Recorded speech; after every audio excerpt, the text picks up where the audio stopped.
නේපාලය මේ මොහොතේ මුහුණ දෙන්නේ ස්වභාවික ආපදාවකට. හැබැයි මේ තරම් ජීවිත ඔහුට අහිමි කළේ ස්වභාව ධර්මයද. අද 2026 අගෝස්තු මාසයේ 27 වෙනිදා Around the World with Dr. K Beyond the Headlines වෙතින් අපි අවධානය යොමු කරනවා නේපාලයේ සිද්ධ වෙච්ච මේ මහා විපතට. එතනින් පටන් අරගෙන මේ සතියේ ලෝකේ පුරා සිද්ධ වුණු ස්වභාවික විපත් පිටුපස තියෙන දේශපාලනය හඳුනා ගන්න උත්සාහ කරමු. අද මේ කතාව කොටස් 3කින් සමන්විතයි. අපි මුලින්ම බලමු ඇත්තටම නේපාලයට මොකද වුනේ. දෙවනුව අපි බලමු ස්වභාවික විපතකට දේශපාලනය සම්බන්ධ වෙන්නේ කොහොමද කියලා. අවසානයේ අපි බලමු මේ සියල්ල අපිට යෝජනා කරන්නේ මොකක්ද කියලා. එහෙනම් මුලින්ම යමු නේපාලයේ දිහාවට. ඊයේ අගෝස්තු 26 වෙනිදා නේපාලයේ සහ චීනයේ ටිබෙට් ප්‍රදේශය අතර හිමාලයානු දේශ සීමාව ආසන්නයට දැවැන්ත ජල, මඩ සහ ගල් ප්‍රවාහයක් කඩාගෙන වැටුණා. මේ වන විට මේ හේතුවෙන් නේපාලයෙන් මරණ 157ක් සහ ටිබෙට් ප්‍රදේශයෙන් මරණ 3ක් වාර්තා වෙනවා. තවත් 100 ගණනක් අතුරුදහන් වූ බව තමයි සඳහන් වන්නේ. නේපාලයේ පමණක් අතුරුදහන්ව සිටින සංචාරකයන් අතර විදේශිකයන් 100 ගණනක් ඉන්න බවත් වාර්තා වෙනවා. පාලම් 19ක් වත්තාවම වශයෙන් හානි වූ බව සඳහන් වෙනවා. කිලෝමීටර 40ක පමණ මාර්ගයත් විනාශ වෙලා. ගම්මාන විදුලි බල ව්‍යාපෘති සහ අනිකුත් යටිතල පහසුකම් වලටත් විශාල හානියක් සිදු වෙලා තියෙන බවට තමයි වාර්තා වන්නේ. ඒ වගේම මේක නේපාලයේ කතාවක් විතරක් වෙලා නවතින්නේ නැහැ. ගංගා පහළට ගලාගෙන යනවා. ඒ ගලාගෙන යන ගංගා ඉන්දියාවේ බිහාර් ප්‍රාන්තයට යන හින්දා මේ වන විට 5000ක් පමණ ආසන්න පිරිසක් ආරක්ෂිත ස්ථානවලට ඉවත් කරන්න ඉන්දියාව කටයුතු කරලා තිබෙනවා. දැනට තිබෙන චන්ද්‍රිකා දත්තවලට අනුව විශේෂඥයන් සැක කරන්නේ ග්ලැසියරයක කොටසක් කඩා වැටි විශාල අයිස් සහ ගල් ප්‍රමාණයක් පහළට ඇද වැටීම මේ විපත ඇති කළා වන්නට පුළුවන් කියලා. ඒ ග්ලැසියරය කඩා වැටුනේ ඇයි කියන එක තවමත් පරීක්ෂණයට ලක් වෙනවා. ඒ නිසා මේ සිදුවීම දේශගුණික විපර්යාසය නිසාම සිදු වුණා කියලා අපිට දැම්ම නිශ්චිත නිගමනවලට එළඹෙන්නට බෑ. නමුත් නේපාලයේ විතරක් නෙමෙයි මේ ගත වුණු සතියේ ලෝකේ විවිධ ප්‍රදේශවලින් ගම් වතුර, ලැබුගිනි, අධික වැසි සහ නායෑම් ගැන අපිට අහන්නට ලැබුණා. මෙන්න මෙතනින් අපි අපේ දෙවනි ප්‍රශ්නයට ප්‍රවේශයක් ගමු. මේවා ස්වභාවික විපත් නම් අපි කොහොමද මේවා ඇතුලේ දේශපාලනය හඳුනාගන්නේ? එක්සත් ජාතීන්ගේ UNDRR ඒ කියන්නේ විපත් අවදානම් අවම කිරීම පිළිබඳ ආයතනය මේකට ඉතාම වැදගත් අදහසක් අපිට ඉදිරිපත් කරනවා. ඕන් කියන්නේ disasters are not natural කියලා. එකෙන් අදහස් කරන්නේ ගම් වතුර හෝ භූමිකම්පාව මිනිසා හදනවා කියන එක නෙවෙයි. අනතුරක් මහා විශාල විපතක් බවට පත්වන්නේ ඒ අනතුරට මිනිස්සු කොච්චර නිරාවරණය වෙලාද? ඔවුන් කොච්චර අවදානම් තත්වයකද පසුවන්නේ? ඒකට මුහුණ දෙන්න තරම් ඔවුන්ගේ රටවල් වල හැකියාව කොපමණ ප්‍රමාණයක් තියෙනවාද කියන කාරණාවන් එක. ඒකම තමයි සෙන්ඩායි ෆ්‍රේම්වර්ක් එකත් අපිට යෝජනා කරන්නේ.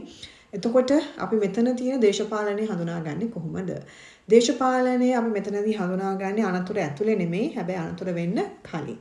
අවදානම් ප්‍රදේශයක ගෙවල් හදන්න අවසර දෙන්නේ කවුද? ගංගාවක් අවට භූමිය භාවිතා කරන්නේ කොහොමද කියලා තීරණය කරන්නේ කවුද? ඉතින් එහාට ගියාම ඔයගොල්ලෝ හිතන්නකෝ පූර්ව අනතුරු ඇඟවීමේ පද්ධති වලට මුදල් වෙන් කරන්නේ, ඒවා ආයෝජනය කරන්නේ කවුද? පාලම් සහ පාරවල් කොච්චරක් ආරක්ෂිතව නිර්මාණය කරනවාද කියන එක තීරණය කරන්නේ කවුද? හදිසි අවස්ථාවක මිනිස්සු ඉවත් කරන්න සැලසුම් හදන්නේ කවුද? ඒ සැලසුම් ක්‍රියාත්මක කරන්නේ කවුද? මේ තීරණ එකක්වත් ස්වභාව දහම අපි වෙනුවෙන් ගන්න තීරණ නෙමෙයිනේ. මේ තීරණ ගන්නේ අපි මිනිස්සු. මෙන්න මෙතනදී අපිට අමතක කරන්න බැරි චරිතයක් ඉන්නවා. ඒ තමයි එලිනෝ ඔස්ට්‍රම්.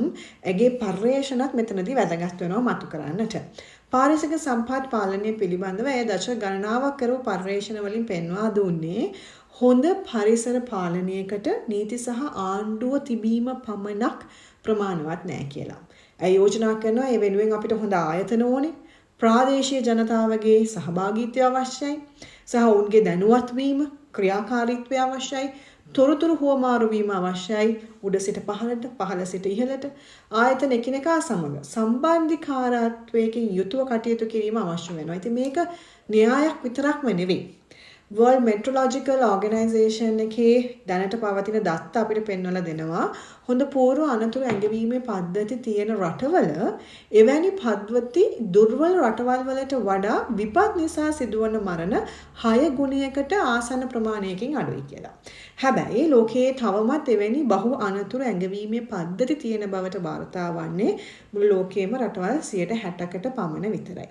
ඒ කියන්නේ තාක්ෂණය තිබීම විතරක් නෙවෙයි වැදගත් වෙන්නේ අනතුරු ඇඟවීමක් ක්‍රියාවක් බවට පත් කරන්න පුළුවන් ආයතනික හැකියාවත් ඉතාම වැදගත් වෙනවා. මේකට අපි උදාහරණයක් ගමු ජපානයේ අනතුරු ඇඟවීම්, ගොඩනැගිලි නීති, ජනතාව ඉවත් කිරීමේ සැලසුම්, පාසල් වල සිට ඔවුන් සිදු කරන පුහුණුවීම් මේ සියල්ල ඔවුන්ගේ අවදානමට තියෙන සූදානම කියනවා. මේ ගැන මම කරපු වැඩසටහනක් තියෙනවා Think with Dr. K YouTube channel එකේ. මම මෙතන link එකෙන් දාන්නම්. ඒකත් ඔයගොල්ලෝ චුට්ටක් ගිහලා බලන්න. ඒ වගේම තමයි නෙදර්ලන්තයේ වගේ රටක් ගත්තොත් ඔවුන්ගේ සැලැස්මේම තියාගෙන ඉන්නවා මේ සියල්ල. ඉතින් මේක රටවල් වල තියෙන හැකියාව මත පමණක් විතරක් තීරණය වෙන දෙයක්ද? දැන් නේපාලයේ වගේ කඳුකර සංවර්ධනය වෙමින් පවතින රටකට ග්ලැෂියර නිරීක්ෂණය කරන්න, පූර්ව අනතුරු ඇඟවීම් පද්ධති හදන්න, එතනින් ගියහම ශක්තිමත් යටිතල පහසුකම් ගොඩනගන්න විශාල මුදලක් ඕන කරනවනේ. මෙන්න මෙතනින් තමයි පරිසරය ගෝලීය දේශපාලනයක් බවට පත්වන්නේ. ඇත්තටම කවුද මේ අවදානම වැඩිපුර දරාගන්නේ? කවුද ඒකට මුදල් යොදවන්න සූදානම තියෙන්නේ? දේශගුණික වෙනස් වීමකට වැඩිපුරම දායක වුණු රටවල් සහ එහි බර වැඩිපුරම දරා ගන්න රටවල් කියලා කියන්නේ එකම රටවල් නෙවෙයිනේ. ඒතකොට කවුද ඇත්තටම මේ වියදම දරන්නේ?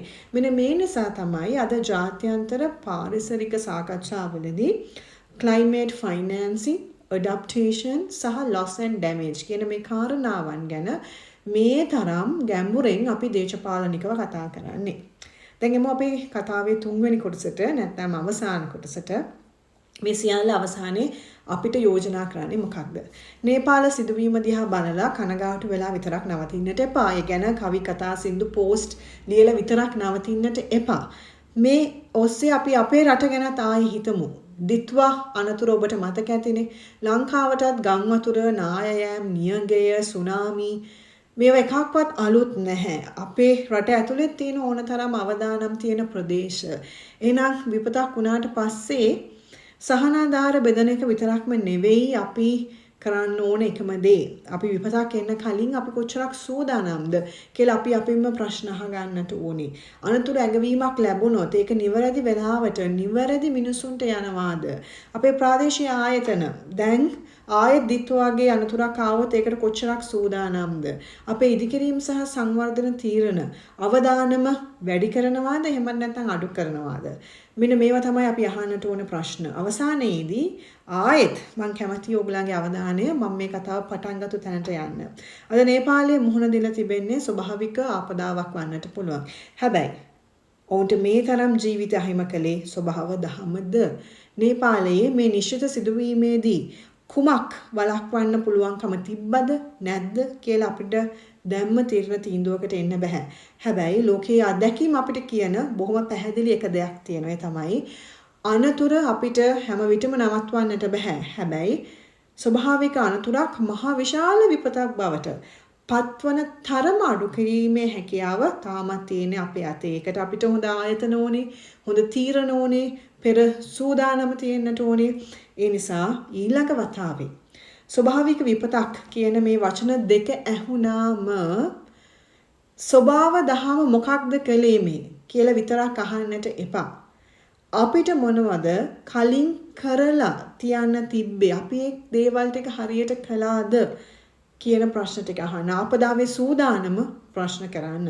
මොකද ස්වභාවික අනතුරු ඇතිවන්නට පුළුවන්. ඒත් මිනිස් ජීවිත ආරක්ෂා කිරීම අපේ වගකීමක් බවට පත් වෙනවා. එහෙනම් මේ වගේ ප්‍රවෘත්තියකින් හෙට දවසෙත් හමු වෙන බලාපොරොත්තු වෙන අදට ඔබෙන් සමුගන්නවා. සුබ දවසක්.